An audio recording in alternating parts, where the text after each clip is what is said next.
Na nitakwenda moja kwa moja katika kuzungumza hizi awqafu. Kuja swala hapa liliulizwa la unufaika wa awqafu. Inaonekana unufaika, inaonekana hapo taksini mustasar wa manufaa ya wakfu, inaonekana katika skrini, inaonekana. Sasa hapa nimesema kwamba wakfu nimekuwa ni taasisi yenye kuleta manufaa kwa binadamu wa aina zote. Katika hali yenye ufahamu mdogo ni kwamba wakfu huwekwa vile vile kunufaisha wanyama. Hii kidogo imeshughulisha watu wanyama. Naam, yeye kama mtu ataweka hodhi la maji siku za kiangazi, hodhi hili watakunywa ndege na paka wanapita hapa, wakfu wake haitofaa. Yeye kama mtu ataweka bajeti maalum ya kudumu ya nafaka hizi zitamwagwa siku fulani kwa wadudu wa ndege, haitofaa. Kwa hivyo wanaingia vile vile wanyama katika msomo huu. Kwa maana hiyo basi wakfu, wanufaika wakfu ni binadamu na sio binadamu. Kundi la kwanza. Kundi la pili, mtu binafsi au taasisi. Ndio hizo misikiti inawekewa, vyuo vinawekewa, vile vile maskini na mafakiri wanawekewa wakfu. Kundi la tano, jamaa. Mimi na wakfu wangu nawekea jamaa zangu hawa wanufaike, na hawa wanaweza kuwa Waislamu au si Waislamu. Nimesoma leo katika board moja matangazo ya biashara, jumuiya moja ya Kiislamu wanasema sisi tuna register na tunatuza mali za Waislamu na sio Waislamu. Kuna wanufaika hawatajwi kwa majina, kwa sifa tu.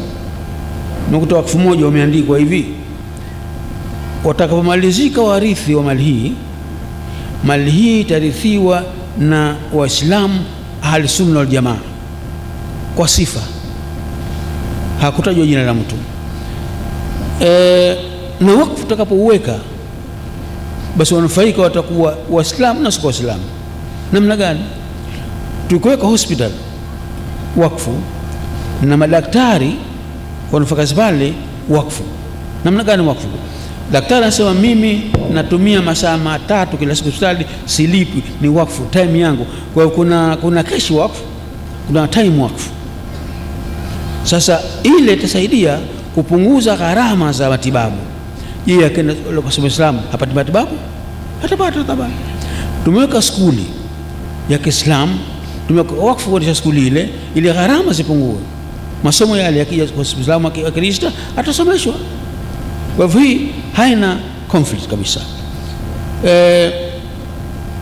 Imezungumza sasa iliyopita mashekhe zangu hapa, Sheikh Tahabani na Sheikh Qasim, kwamba wakfu nyingi zimepotea kwa sababu hawa mtawali hao trustee mwisho wakfu hawa wana hali mbili au tatu.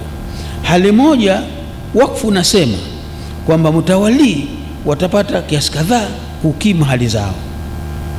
Kuna nyingine anasema hamna nafasi ya mtawali kupata hisa. Sasa hao mtawali wanakiuka taratibu, wanakula zaidi, wanakufa. Lakini hawa point walizungumza Sheikh kwamba wanakwenda kwa wakfu za usiri, hii ni kinyume na Uislamu.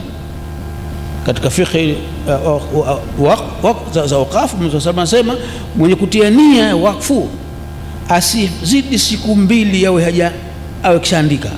Narudia, mwenye kufanya azma kutia nia wakfu asifike siku 2 kishaandika. Kwa hivyo wanakwenda siri wanavunja sheria ya Kiislamu na wakfu zitapotea kwa sababu wanavunja sheria. Twende jambo jingine nitataka kuzungumza haraka. Nazungumza wakfu katika nchi ambazo si za Kiislamu.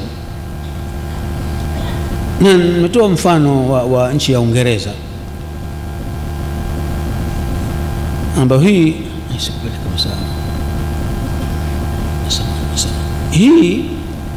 Uingereza walitawala sana, wakakopia.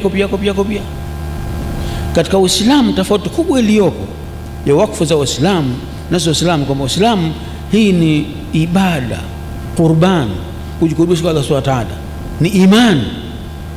lakini zile English Trust ambazo msingi wake ni wakfu, zile zimejengwa katika Anglican Trust, ambao sehemu hii ya imani kidogo imepungua. Jambo la kujifunza kubwa sana katika trust ni hii mutawali. Wenzetu wakali sana sheria zao katika mutawali, hatoachiliwa padri wala nani kuharibu mali ambazo zimeandikwa wakfu. Uingereza utashtakiwa tu. Kwa sisi Waislamu kidogo regerege hapa, mali zinapotea. Katika anasemekana karne ya 19 hivi ndo zimekuja juu hizi wakfu za English Trust. Sichukue muda sana hapa, tajibu suala liloulizwa, je, mtu akitoa pesa akaja kituo cha polisi itafaa? Sheikh Bani kasema vizuri sana, lakini tuwe moja kwa moja tuseme nini maana au nini misingi ya Uislamu katika mambo yao haya. Yanakuja kama makasidi sharia, tutapima kilichotolewa katika makasidi sharia. Kile kituo kitafanya nini? Kitatulinda dini yetu kile kituo, au kitatutima ni kwaje tu? Kitatulinda maisha yetu kile kituo, au kitatuletea fujo? Kama kitalinda makasidi sharia matano yale, basi kile kituo kitakuwa kina manufaa na kitakuwa ni sehemu ya nzuri kabisa ya wakafu.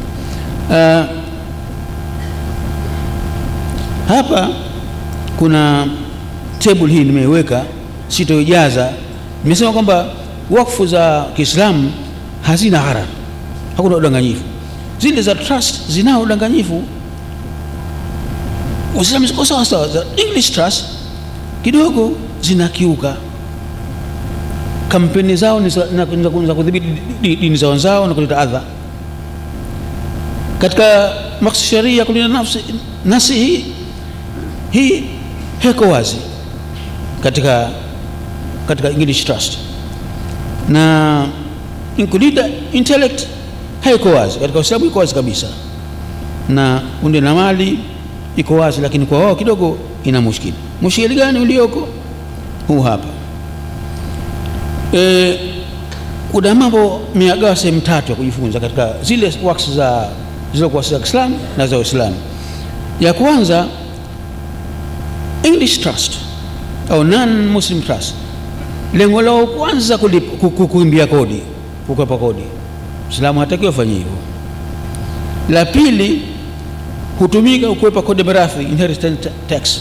Kwa mtu akishakaribia tabani anaandika wakfu ili pasilipe kodi. Kwa hivyo imekosekana ile azma ya imani na takwa na qurbani.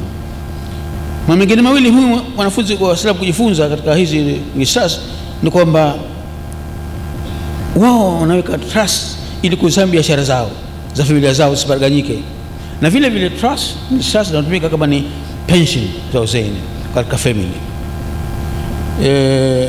Na mambo mengine matatu muhimu ya kujifunza sisi katika kulinganisha trust ni kwamba awqaf ni sehemu ya dini katika Uislamu, imejenga katika imani, na awqaf ni chombo cha kuadibisha kwa Allah, na awqaf daima zilindwe na kutawaliwa chini ya mifumo ya sheria, na inapaswa kusimamiwa vile vile. Hapa Waislamu tukazane kabisa awqaf zetu nzuri. Sasa hii nimetoa summary kidogo.